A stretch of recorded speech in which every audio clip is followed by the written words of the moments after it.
ಕಾಂಗ್ರೆಸ್ಗೆ ಕಾಡ್ತಿದೆಯಾ ಯತ್ನಾಳ್ನ ಕ್ಯಾಂಪೇನ್ ಭಯ? ಪ್ರಚಾರಕ್ಕೆ ಯತ್ನಾಳ್ ಬಂದಿದ್ದಕ್ಕೆ ಕಾಂಗ್ರೆಸ್ಗೆ ಟೆನ್ಷನ್ ಆಗ್ತಾ ಇದೆಯಾ? ಯಾವ ಸಿಎಂ ಕೂಡ ಬೈ ಎಲೆಕ್ಷನ್ಗೆ ಇಷ್ಟು ಒತ್ತು ಕೊಟ್ಟಿಲ್ಲ. ಪ್ರಚಾರಕ್ಕೆ ಯತ್ನಾಳ್ ಬಂದಿದ್ದಕ್ಕೆ ಕಾಂಗ್ರೆಸ್ಗೆ ಟೆನ್ಷನ್ ಆಗ್ತಾ ಇದೆಯಾ? ಯಾವ ಸಿಎಂ ಕೂಡ ಬೈ ಎಲೆಕ್ಷನ್ಗೆ ಇಷ್ಟು ಒತ್ತು ಕೊಟ್ಟಿಲ್ಲ ಅನ್ನುವಂಥದ್ದು ಕೂಡ ಇಲ್ಲಿ ಕಾಂಗ್ರೆಸ್ಗೆ ಭಯ ಆಗ್ತಾ ಇದೆ ಅನ್ನುವಂಥದ್ದು ಪ್ರಶ್ನೆ ಆಗಿದೆ. ಉಪಚುನಾವಣೆ ಇತಿಹಾಸದಲ್ಲಿ ಇದೇ ಮೊದಲ ಅಲ್ವಾ?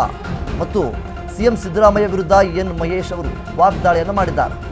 ಶಾಸಕ ಯತ್ನಾಳ್ ಬಂದಿರುವುದಕ್ಕೆ ಸಿಎಂಗೆ ಭಯ ಯಾಕೆ ಅನ್ನುವಂಥ ರೀತಿಯಲ್ಲಿ ಪ್ರಶ್ನೆಯನ್ನು ಮಾಡಿದ್ದಾರೆ. ಯತ್ನಾಳ್ ಕೆಲಸ ಮಾಡುತ್ತಿರುವುದು 100ಕ್ಕೆ 100% ಬಿಜೆಪಿಗೆ ಪ್ಲಸ್ ಆಗ್ತಾ ಇದೆ. ಯತ್ನಾಳ್ ಒಂದು ದೊಡ್ಡ ಶಕ್ತಿ ಆಗಿದ್ದಾರೆ, ಅದಕ್ಕೆ ಸಿಎಂಗೆ ಆತಂಕವಾಗ್ತಾ ಇದೆ. 10 ರಿಂದ 12 ದಿನದಿಂದ ಈಗಾಗಲೇ ಬಾಗಲಕೋಟೆಯಲ್ಲಿ ಕೆಲಸವನ್ನು ಮಾಡ್ತಿದ್ದಾರೆ. ಸಿಎಂ ಡಿಸಿಎಂ ಗೂಂಡಾಗಳು ಬಂದು ಕೆಲಸ ಮಾಡ್ತಿದ್ದಾರೆ. ಈಗಿರಬೇಕಾದ್ರೆ ಸಿಎಂ ಮತ್ತು ಡಿಸಿಎಂ ಗೂಂಡಾಗಳು ಬಂದು ಇಲ್ಲಿ ಕೆಲಸವನ್ನು ಮಾಡ್ತಿದ್ದಾರೆ. ಈ ಪಿತೂರಿ ಮಾಡುತ್ತಿರುವ ಕಾಂಗ್ರೆಸ್ಸನ್ನು ಸೋಲಿಸಲೇಬೇಕು ಅನ್ನುವಂಥ ನಿಟ್ಟಿನಲ್ಲಿ ಇದ್ದಾರೆ.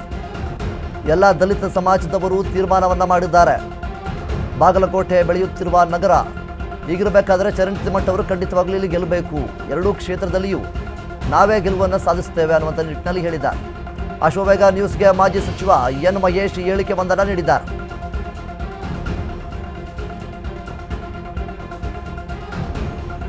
ಬಿಜೆಪಿಯ ಸೀನಿಯರ್ ಲೀಡರ್ ಆದಂತ ಎನ್ ಮಹೇಶ್ ಅವರು ನಮ್ಮೊಟ್ಟಿಗೆ ಇದ್ದಾರೆ. ಅವ್ರಿಗೆ ಮಾತನಾಡಿಸ್ತಾ ಹೋಗೋಣ. ಬಾಗಲಕೋಟೆಯ ಪ್ರೆಸೆಂಟ್ ಸಿಚುವೇಶನ್ ಯಾವ ರೀತಿಯಾಗಿದೆ, ಜೊತೆಗೆ ದಾವಣಗೆರೆ ವಿಚಾರದ ಬಗ್ಗೆ ಕೂಡ ಮಾತನಾಡಿಸ್ತಾ ಹೋಗೋಣ. ಸರ್, ಸದ್ಯಕ್ಕೆ ಈಗ ನಾನು ಬಾಗಲಕೋಟೆಯಲ್ಲಿದ್ದೀನಿ. ಬಾಗಲಕೋಟೆಯ ವಿಚಾರವಾಗಿ ನೀವು ಕೂಡ ಇಲ್ಲಿ ಪ್ರಚಾರ ನಡೆಸ್ತಿದ್ದೀರಾ. ನಿಮ್ಮ ಅಭ್ಯರ್ಥಿ ಪರವಾಗಿ ಯಾವ ರೀತಿಯಾಗಿದೆ ಸರ್ ವೇವ್? ಏನ್ ಅನ್ಸುತ್ತೆ ನಿಮಗೆ? ನಾನು ಕಳೆದ 10-12 ದಿನಗಳಿಂದ ಇದೇ ಕ್ಷೇತ್ರದಲ್ಲಿ ಉಳಿದು ಎಲ್ಲೂ ಹೋಗದೆ ಸುಮಾರು 58 ಹಳ್ಳಿಗಳು, ನಗರ ಪ್ರದೇಶದ ಸುಮಾರು 10-12 ಬಡಾವಣೆಗಳಲ್ಲಿ ನಾನು ಓಡಾಡಿ ಸಣ್ಣ ಸಣ್ಣ ಗುಂಪುಗಳು ಅವ್ರ ಜೊತೆ ಕೂತು ಮಾತಾಡಿದ್ದೀನಿ. ಆಯಿತಾ? ಒಟ್ಟಾರೆ ವೇವ್ ವೀರಣ್ಣ ಚರಂತಿಮಠರ ಪರವಾಗಿದೆ. ವೀರಣ್ಣ ಚರಂತಿಮಠರನ್ನ ಗೆಲ್ಲಿಸ್ಬೇಕು ಅಂತ ತೀರ್ಮಾನ ಮಾಡಿದ್ದಾರೆ, ಗೆಲ್ತಾರೆ ಸರ್. ಆದರೆ ನೀವು ಗೆಲ್ತಾರೆ ಅನ್ನೋ ಒಂದು ವಿಶ್ವಾಸವನ್ನ ಹೇಳ್ತಾ ಇದ್ದೀರಾ. ಆದರೆ ಸರ್ಕಾರದ ಭಾಗದಲ್ಲಿರ್ತಕ್ಕಂಥವ್ರು, ಮುಖ್ಯಮಂತ್ರಿ ಆಗಿರ್ಬೋದು, ಅವರ ಪುತ್ರ ಆಗಿರ್ಬೋದು, ಕ್ಯಾಬಿನೆಟ್ ಸಚಿವರಾಗಿರ್ಬೋದು, ಎಲ್ಲರೂ ಕೂಡ ಈ ಕ್ಷೇತ್ರವನ್ನು ಪ್ರತಿಷ್ಠೆಯಾಗಿ ತೆಗೆದುಕೊಂಡಿದ್ದಾರೆ. ಉಮೇಶ್ ಮೇಟಿ ಅವರ ಪರವಾಗಿ ನಿಲ್ತಾ ಇದ್ದಾರೆ. ಎಲ್ಲರೂ ಕೂಡ ಸಾಕಷ್ಟು ಜನ ಒಂದು ಪ್ರಚಾರ ನಡೆಸ್ತಿದ್ದಾರೆ.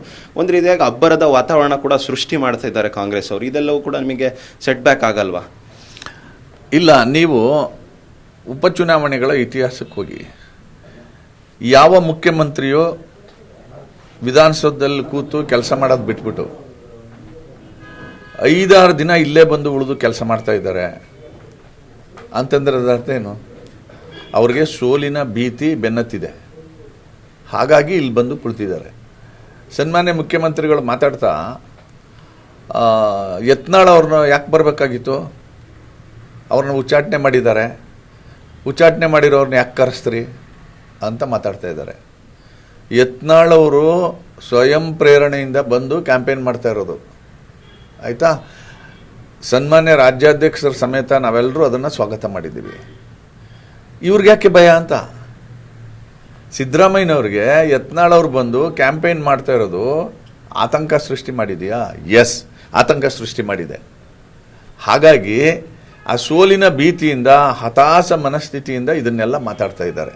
ಮುಖ್ಯಮಂತ್ರಿಗಳೇ ಇಲ್ಲಿ ಬಂದು ಕೂತ್ಕೊಂಡು ಉಪಮುಖ್ಯಮಂತ್ರಿಗಳೇ ಬಂದು ಧಮಕಿ ಹಾಕಿ, ಉಪಮುಖ್ಯಮಂತ್ರಿ ಕಡೆಯ ಗೂಂಡಾಗಳು ಬಂದು ಧಮಕಿ ಹಾಕಿ ಕೆಲಸ ಮಾಡ್ತಾ ಇದ್ದಾರೆ ಅಂದರೆ ಅವ್ರಿಗೆ ಭಯ ಆಗಿದೆ. ಇದು ನಮ್ಮ ಕ್ಷೇತ್ರ, ಬೆಳೀತಕ್ಕಂಥ ಕ್ಷೇತ್ರ ರೀ ಇದು. ಬಾಗಲಕೋಟೆ ಇದೆಯಲ್ಲ, ಇಟ್ಸ್ ಎ ಗ್ರೋಯಿಂಗ್ ಸಿಟಿ. ಈ ಗ್ರೋಯಿಂಗ್ ಸಿಟಿಗೆ ಇದನ್ನು ಹೆಂಗೆ ಗ್ರೋ ಮಾಡಬೇಕು ಅಂತ ಹೇಳಿ ಪ್ಲ್ಯಾನ್ ಮಾಡಿದ್ರಲ್ಲ, ಆ ಮನುಷ್ಯ 3 ವರ್ಷದಿಂದ ಹೊರಗಡೆ ಇದ್ದಾರೆ. ಹಾಗಾಗಿ ಅವರು ಮತ್ತೆ ಬಂದರೆ ನಮ್ಮ ಸಿಟಿ ಅಭಿವೃದ್ಧಿ ಆಗ್ತದೆ ಅಂತಕ್ಕಂಥದ್ದು ಬಾಗಲಕೋಟೆ ಕ್ಷೇತ್ರದ ಮತದಾರರ ಕನಸು. ಹಾಗಾಗಿ ಈ ಸತಿ ಅವರು ಗೆಲ್ತಾರೆ.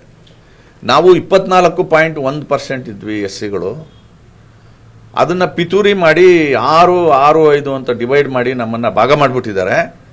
ಇದಕ್ಕೆ BJP ಕಾರಣ ಅಂತ. What A strange statement it is.